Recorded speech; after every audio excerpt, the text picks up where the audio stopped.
Ito naman po yung ating talong. Kanina ng traktor na rin natin, nagahuka na po. Ayan, para gumanda na yung ating mga talong. Maganda kasing tingnan pag malinis yung ating mga tanim. Yan, para magtuloy-tuloy na yung kanilang paglaki.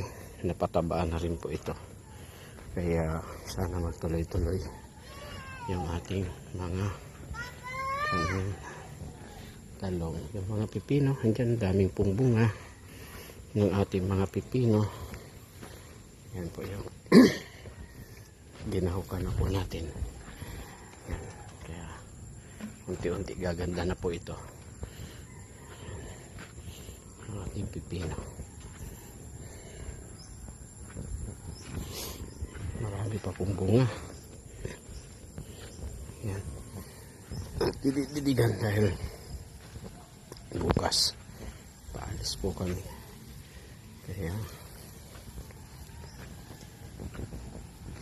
ito kasi sinabugan po ni Brother Remias ng pechay, kaya hindi namin inahan traktor.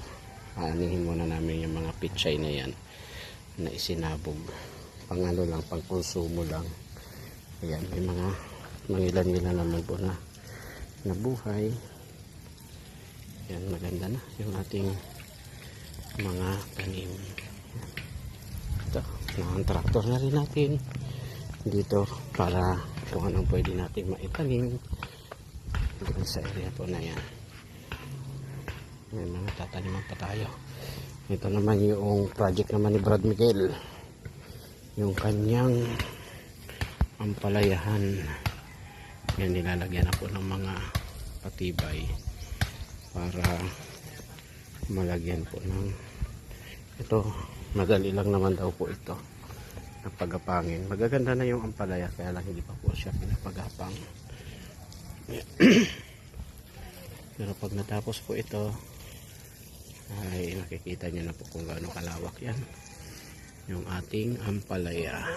Ayan po, salamat sa Diyos yung update natin sa ating pong mga tanim dito po sa ating pong farm.